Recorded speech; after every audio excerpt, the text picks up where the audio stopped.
우리 옆에 분들하고 하면 이렇게 인사하겠습니다. 성도님은 복덩어리십니다.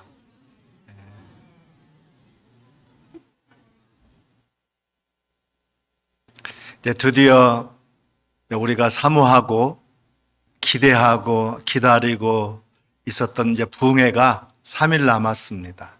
이 부흥이라는 말을 한자로 보면 다시 일어날 흥이라는 뜻이에요.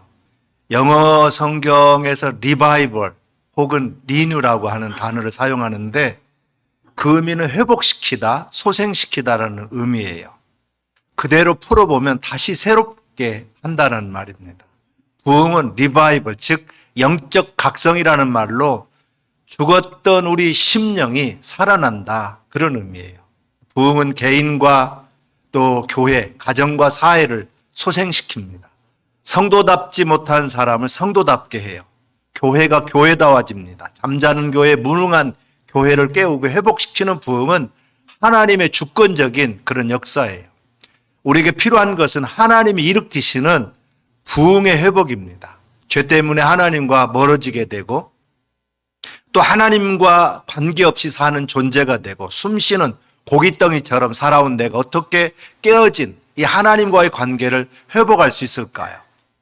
부흥은 다시 살고 다시 소생하고 다시 새롭게 되는 겁니다. 즉 예수 그리스도를 통해서 우리 영혼이 다시 하나님을 만나고 또 깨어진 하나님과의 관계가 회복되는 것을 말해요. 부흥은 단순히 예수님을 믿는다는 차원을 넘어서 예수님이 나의 주인이 되고 나의 삶의 주인 되심을 인정하고 나의 생각, 나의 가치관, 나의 욕심, 내 욕망을 내려놓고 예수님의 말씀에 순종해서 겸손하게 겸허한 모습으로 주님이 걸어가신 길을 따라가는 걸 얘기해요. 그렇게 하면 우리에게 주어지는 혜택이 뭘까요? 요한 3서 1장 2절에 보면 사랑하는 자여 내 영혼이 잘됨 같이 내가 범사에 잘되고 강건하기를 내가 간구하노라 그랬어요. BC 600년경에 이스라엘 민족이 여호와 하나님을 저버리고 그렇게 됨으로 찾아오는 것이 바벨론의 침략 앞에 하박국 선지자는 전쟁의 두려움 가운데 높은 곳을 바라볼 수 있는 망루에 올라가 가지고 하나님 앞에 엎드려 기도했어요. 하나님은 왜 이 민족의 위기를 바라보고만 계십니까? 왜 하나님의 응답은 이렇게 더디기만 합니까? 이때 하나님의 응답은 하박국 2장 3절에 이 묵시는 정한 때가 있나니 그 종말이 속히 이르겠고 결코 거짓되지 아니하리라. 비록 더딜지라도 기다리라. 지체되지 않고 반드시 응하리라 그랬어요. 그리고 하나님의 은혜가 물이 바다를 덮음같이 여호와 영광을 인정하는 것이 온 세상에 가득함을 바라보게 됩니다. 이 은혜의 물은 성전에서부터 시작되었어요. 하나님의 성전에서 하나님의 영광이 흘러넘쳐 나올 때 민족의 소망이 싹을 틔우기 시작하게 될 것입니다. 여러분 절망적인 상황 앞에 탄식하면서 기도해 본 적이 있습니까? 그리스도도는 이런 말을 했어요. 기도는 파선당한 자에게 항구이며 물에 빠져 죽어가는 자에게 생명줄이며 넘어지는 자에게 지팡이가 되고 가난한 자에게 보석 창고이며 병든 자에게 의사하며 환난의 구름을 헤쳐나가는 길이다 그랬어요. 부흥은 하나님 편에서 볼 때는 말씀과 성령의 역사로 이루어지지만 우리 인간 편에서 볼 때는 하나님께 돌아가는 회개부터 시작되는 거예요. 회개 없는 부흥의 역사가 있을 수 없어요. 공생의 초기 예수님의 첫 번째 메시지가 바로 이 회개에 대한 메시지였습니다. 마태복음 4장 17절에 보면 이때부터 예수께서 비로소 전파에 이르시되 회개하라 천국이 가까웠느니라 하시더라 그랬어요. 시편 51편 17절에도 보면 하나님께서 구하시는 제사는 상한 심령이라 하나님이여 상하고 통회하는 마음을 주께서 멸시하지 아니하시리이다. 하나님께서 회개함을 부어주시도록 우리는 기도해야 된다는 거예요. 1903년에 원산 대부흥 운동이 일어났는데 그때 카나다에서 와가지고 사역하던 하디 선교사님이 원산에서 선교사님들과 함께 모여서 기도회를 가졌는데 그때 말씀을 준비하는 가운데 성령이 그에게 임했습니다. 성령이 임하게 되니까 자기 자신의 죄가 보였던 거예요. 명문대학을 나왔다고 하는 우월감, 교만함, 이것이 선교사님 자신이 가지고 있었던 모습이었습니다. 한국에 와가지고 선교 사역을 하면서도 늘 그런 교만한 모습을 버리지 못하고 사역했기 때문에 열매가 없었는데 하나님이 그것을 깨닫게 해주었던 거예요. 하디 선교에서 선교사님들 앞에서 눈물을 흘리면서 내가 이런 교만으로 말미암아서 선교 사역에 열매가 없었다라는 것을 고백하니까 이것이 선교사님들의 마음을 감동시켜 가지고 너도 나도 통해자복하면서 하나님 앞에 자신들의 교만과 영적인 나태함과 잘못된 모든 것을 회개하기 시작했어요. 그로 인해 가지고 원산 대부흥운동이 일어나게 되었고 이 부흥운동이 4년 후에는 평양 대부흥운동으로 불이 붙어져 가지고 온 한국을 뒤덮게 되었던 것입니다. 평양 대부흥운동도 장대현 교회에 대표되는 길선주 장로님의 눈물의 회개로부터 시작됐어요. 온 성도가 존경하는 장로님이고 평양의 영적 지도자가 되는 이 장로님이 부흥회 때 일어나서 눈물로 회개합니다.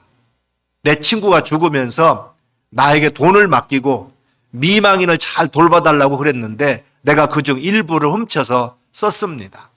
눈물로 회개하니까 온 성도들이 그 자리에서 일어나가지고 눈물로 통해자복하면서 그 눈물로 이 사람 저 사람 이제 통회하기 시작했고 밤을 지새우고 그때부터 새벽운동이 일어나고 금식기도 운동이 일어나고 산기도 운동이 일어나고 백만 구령 운동이 일어나는 놀라운 부흥의 역사가 시작되었던 거예요.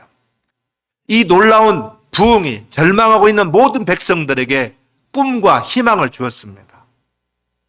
당시 민족운동과 사회 각 계층의 지도자들이 오직 기독교만이 우리 한국을 살릴 수 있는 유일한 종교임을 알고 저들이 주님 앞으로 나아갔던 거예요. 언제나 우리 그리스도인들이 먼저 영적으로 깨어 있어야 됩니다. 하나님 앞에 눈물로 회개하면서 나아가야 돼요. 눈물로 회개하면서 나라와 민족을 위해서 기도하고 또 교회를 위해서 기도하고 가정을 위해서 기도할 때 하나님이 우리에게 부흥의 역사를 부어주시는 줄 믿습니다. 모든 부흥의 역사는 하나님의 그 절대적인 주권의 역사로 이루어지는 거예요. 부흥은 전적으로 하나님의 일입니다. 오늘 본문 하박국 3장 2절에 여호와여 내가 주께 대한 소문을 듣고 놀랐나이다.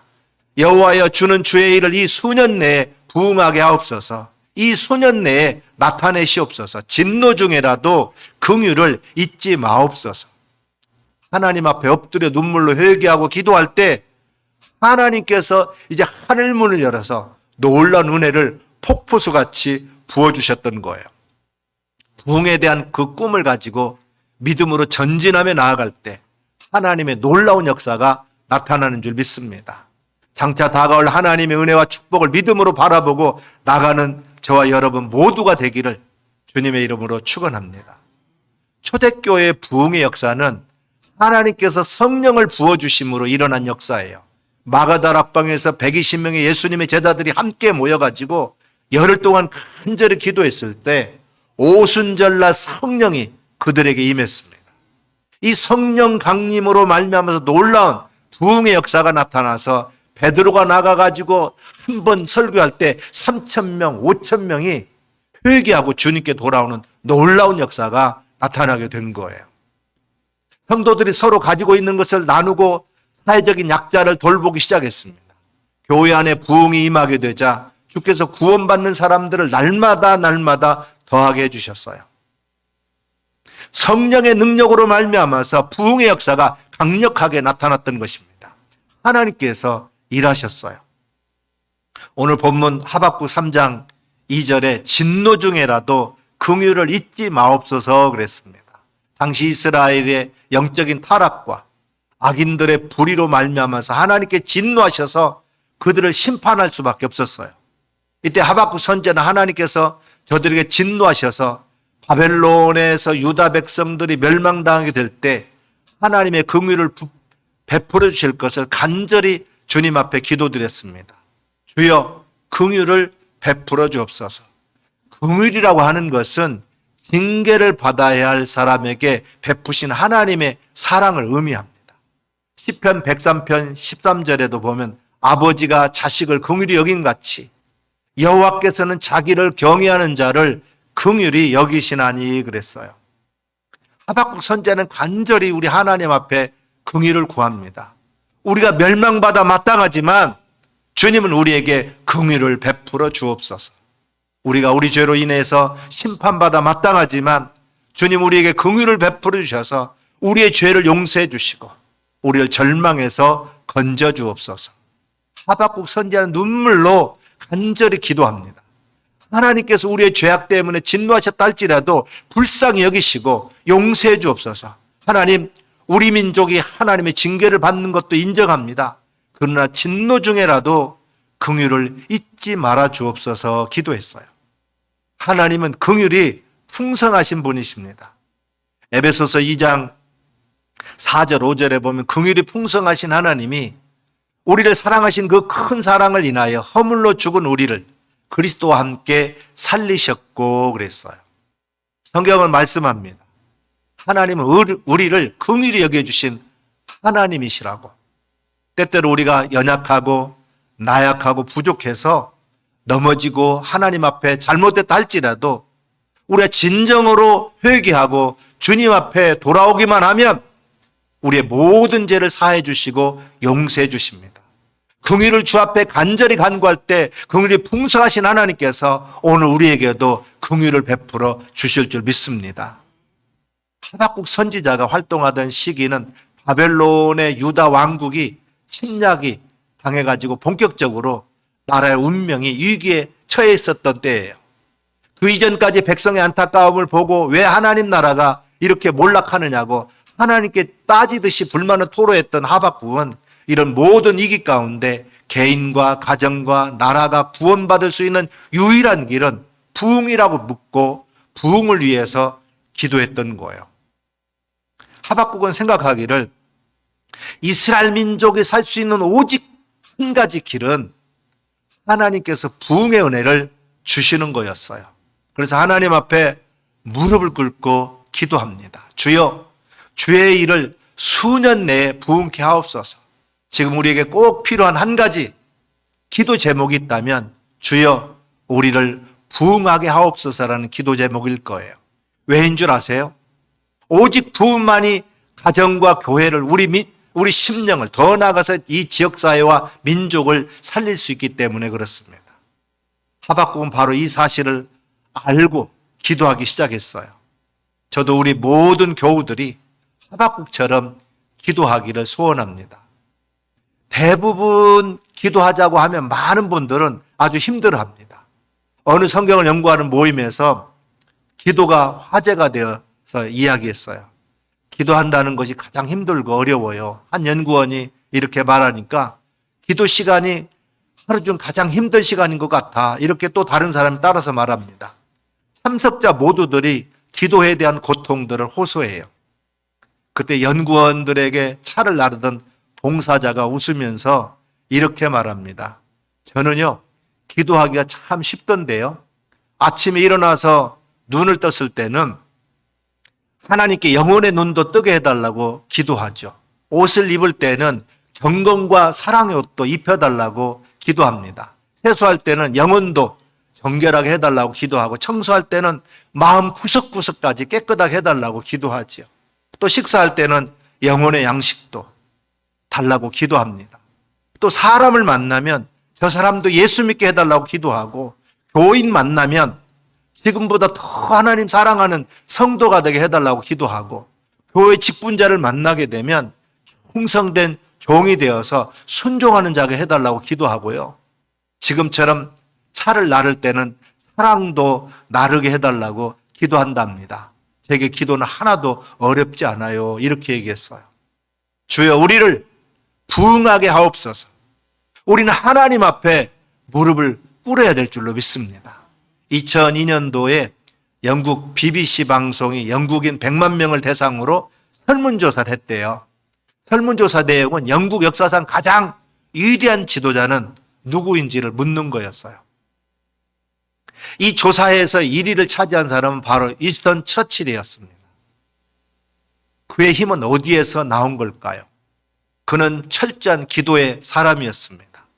처칠은 전쟁터에서나 또 교회, 국회에서나 늘 머리를 숙이고 하나님께 도움을 구하는 지도자였어요. 이런 용기 있는 믿음이 그를 가장 존경받는 인물로 만든 거예요. 하나님이 기도하는 사람에게 무한대의 능력을 주십니다. 기도는 희망이 없던 소년을 희망 주는 지도자로 변화시켰던 거예요. 사랑하는 여러분, 이제 기도의 사람이 되시기를 주님의 이름으로 축원합니다. 하나님 앞에 무릎 꿇고 부흥케 하옵소서라고 부르짖는 저와 여러분 다 되시기를 주님의 이름으로 축원합니다. 특별히 이번 부흥회를 통해서 주님께 손을 내밀어서 주님 손 붙잡고 큰 능력 얻는 여러분들이 다 되시길 바랍니다. 여러분 안에는 모든 숙제가 해결되고 주님으로부터 고침받는 역사도 일어나기를 바랍니다. 엘리야는 하나님 앞에 무릎 꿇고 3년 6개월 동안 비가 오지 않던 땅에 비가 오게 했습니다. 죽을 병에 걸렸던 히스기야 왕은 하나님 앞에 무릎 꿇어서 생명을 15년 동안 연장받았어요. 여호수아는 하나님 앞에 무릎 꿇어 해와다를 멈추는 기적을 보았습니다. 스데반 집사님이 무릎 꿇을 때 하늘문이 열렸어요. 모세와 다윗과 요셉과 같은 많은 믿음의 사람들이 하나님 앞에 무릎을 꿇어서 인생의 역전승을 거두었던 사람들입니다. 우리 하나님 앞에 왜 우리가 무릎을 꿇어야 됩니까? 개인의 부흥을 위해서 우리가 무릎을 꿇어야 됩니다. 모든 사람들은 삶의 현장에서 상처를 주고받고 살아가요. 마틴 부버가 지적한 대로 사람은 서로 사랑을 주고받는 존재임에도 불구하고 우리는 사랑을 주고받지 못하는 많은 경우가 있어서 또 오히려 상처를 주고받는 그런 관계가 되어버렸어요. 예수님이 십자가에 못 박혀 돌아가신 후에 실망해서 예수님의 부활을 믿지 못해가지고 엠마오로 내려가던 사람들이 예수님이 찾아오셔서 말씀을 주고받을 때 믿음을 잃어버려가지고 싸늘해 식어버렸던 마음이 믿음을 회복하자 다시 뜨겁게 그 심령이 타오르기 시작했습니다. 하나님을 향해서 다시 그 마음을 불붙게 했어요. 예수님의 부활을 믿지 못해가지고 엠마오로 내려가던 사람들이 다시 예루살렘으로 돌아와서 예수님의 부활을 증거하게 되었습니다. 마음이 뜨거워지면서 믿음이 회복되고 영안이 열렸어요. 영이신 하나님께서 함께 하심을 그들은 보았던 것입니다. 육안으로 보지 않는 하나님 나라가 임하는 것을 볼 수 있어요. 믿음이 회복되면 마음이 뜨거워집니다. 하나님을 향해 식어버렸던 마음이 다시 뜨거워지게 돼요. 교회를 향해서 냉담했던 마음이 다시 뜨거워집니다. 맡겨주신 주의 일에 대해서 냉랭했던 마음이 다시 뜨거워지고 첫사랑을 회복하게 됩니다. 그래서 다시 하나님 앞으로 나와서 마음을 다하고 뜻을 다하여 힘을 다하여 하나님을 사랑하게 되는 줄 믿습니다. 다시 예배 자리로 나오게 되고 영과 진리로 예배다운 예배를 드리는 사람들이 됩니다. 다시 사역의 자리로 나아가는 걸 볼 수 있어요. 죽도록 충성하면서 주의 나라를 위해서 힘있게 헌신하는 것을 보게 됩니다. 그런데 여기서 우리가 주목해야 할 것이 있어요. 믿음의 회복은 어떻게 가능하냐는 거예요. 그 답은 분명합니다. 엠마오로 내려갔던 두 제자가 예수님을 다시 만났던 것처럼 우리가 다시 예수님을 만나야 됩니다. 그래서 우리가 온전히 믿음을 회복하려고 하면 기도해야 돼요. 다시 주를 만나고 처음 사랑을 회복하게 하옵소서라고 기도해야 돼요. 그렇기 때문에 우리가 먼저 할 기도는 우리 마음의 부흥을 위한 기도예요. 이 모든 상처로부터 죄악으로부터 나를 치유하고 회복하도록 부흥시켜달라고 하나님 앞에 우리가 무릎 꿇고 기도해야 됩니다. 시편 51편 10절에 보면 하나님이여 내 속에 정한 마음을 창조하시고 내 안에 정직한 영을 새롭게 하소서라고 했어요.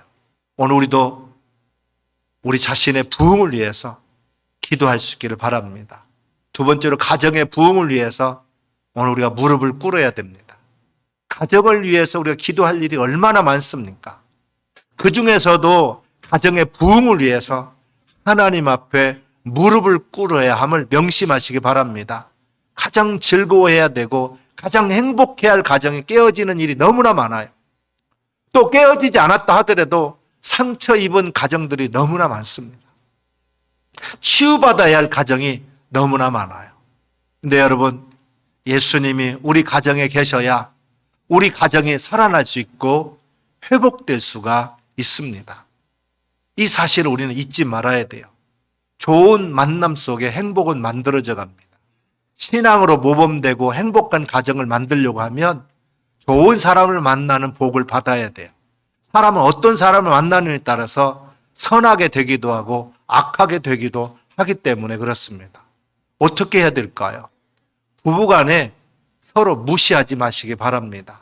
남편의 부족함이나 아내의 부족함을 탓하지 말고 그 부족한 부분을 내가 채워주라고 돕는 배필이 된 것임을 잊지 말아야 됩니다. 예수 그리스도는 가정의 행복이에요. 그러므로 우리 가정 행복의 그 부흥의 핵심은 우리 가족 모두가 예수를 잘 믿는 데 있습니다. 내 남편은 안 돼, 내 자녀는 안 돼라는 생각으로 내 가족 구원을 절대로 포기해서는 안 됩니다. 어느 권사님은 남편의 신발을 가슴에 품고 남편의 옷을 입고 새벽에 나와서 내 남편도 이 자리에 앉아가지고 예배드리게 해주세요. 날마다 이렇게 무릎 꿇고 기도했더니 결국 하나님께서 그의 기도를 들어주셔서 자기 옆에서 자기 남편이 이제 예배드리게 되었다고 간증하는 것을 들었어요. 내 자식과 며느리 그리고 손녀, 손녀들을 위해 손자, 손녀를 위해서 무릎 꿇고 기도하시길 바랍니다. 이번 부흥의 기간에도 가정이 온전히 인가기도 되어서 믿음의 명문가의 꿈을 꾸고 가정의 부흥을 원하시는 성도님도 주님께서 응답해 줄 걸 믿고 기도할 수 있기를 바랍니다. 주님 우리 가정의 부흥을 원하고 계십니다. 남을 위해서도 우리가 땀을 흘리는데 가정의 부흥을 위해서 무엇을 우리가 마다하겠습니까? 무엇보다도 가정을 위해서 하나님 앞에 무릎 꿇고 기도할 수 있기를 바랍니다. 세 번째로 교회 부흥입니다. 예루살렘 초대교회가 부흥하니까 어떻게 되었습니까? 사도행전 2장 47절에 보니까 하나님을 찬미하며 또 온 백성의 칭송을 받으니 주께서 구원받는 사람을 날마다 더하게 하시니라 그랬어요. 칭찬받는 교회는 곧 영향력이 증대됩니다. 저는 앞으로 우리 교회가 이 지역뿐만 아니라 한국 사회에 칭찬받는 영향력이 있는 교회가 되기를 소망합니다. 교회의 부흥은 주님의 영광과 유익을 위한 거예요. 여러분, 부흥은 그냥 되는 게 아닙니다. 헌신하고 기도하는 자가 있어야 돼요. 헌신하는데, 희생하는데, 봉사하는데 선봉에 설 수 있기를 주님의 이름으로 부탁을 드립니다. 이 선봉의 자리는 은혜의 자리, 축복의 자리, 승리의 자리예요. 초대교회의 성령이 강림할 때 모습입니다. 한마디로 강력한 성령의 바람이 불었다는 거예요. 당시 이곳에 모였던 120명의 성도들은 모두가 다 예수님을 사랑했던 사람들입니다. 주님께서 승천하시면서 명하신 그 말씀 그대로 순종하면서 모여 있었던 그리고 기도했던 사람들이에요. 그러나 아직 예수님께서 주신 사명을 그들은 지키지 못했습니다. 그들에게 부흥이 필요했어요. 그때 그들이 함께 모여서 기도할 때 성령의 새바람이 그들에게 불어왔던 것입니다. 강력한 성령의 바람을 맞으면서 그 자리에 부흥이 시작됐어요. 한 사람 한 사람의 능력의 사람으로 변화됐습니다. 교회가 능력의 교회로 변화되었어요. 개개인도 교회도 드디어 사명을 감당하기 시작했습니다. 그렇습니다. 부흥은 성령의 바람이 불어와야 시작되는 거예요. 상승 기류를 만나야 독수리가 비상할 수 있는 것처럼 우리가 성령의 상승 기류를 타야 부흥할 수가 있습니다. 그래서 우리가 간절한 마음으로 우리가 기도해야 돼요. 성령의 바람이 불게 하소서. 우리 각자의 심령에 성령의 바람이 불게 하옵소서. 우림교회 성령의 성령의 새바람이 불게 하옵소서. 우리가 기도해야 됩니다. 온전한 회복을 위해서 힘을 모아 주시기를 바랍니다. 이제는 회복을 넘어서 부흥으로 나가야 됩니다. 주님께서 우리에게 맡겨주신 사명을 감당하기 위해서 우리가 일어서야 돼요. 수년 내에 부흥하게 하옵소서. 이제는 우리가 미래 부흥을 위해서 기도할 때입니다. 기도할수록 능력 있는 교인이 되고 기도할수록 부흥하는 교회가 돼요. 기도가 회복되는 곳에 반드시 부흥의 역사가 일어나는 것을 경험하게 됩니다. 특별히 이번 부흥회를 간절히 사모하고 참여해서 내 심령의 부흥과 가정의 부흥과 진정한 교회 부흥을 위해서 하나님 앞에 무릎 꿇고 기도하는 저와 여러분 되시기를 주님의 이름으로 축원합니다. 기도하겠습니다. 사랑의 하나님, 이번 부흥회를 통해서 우리에게 진정한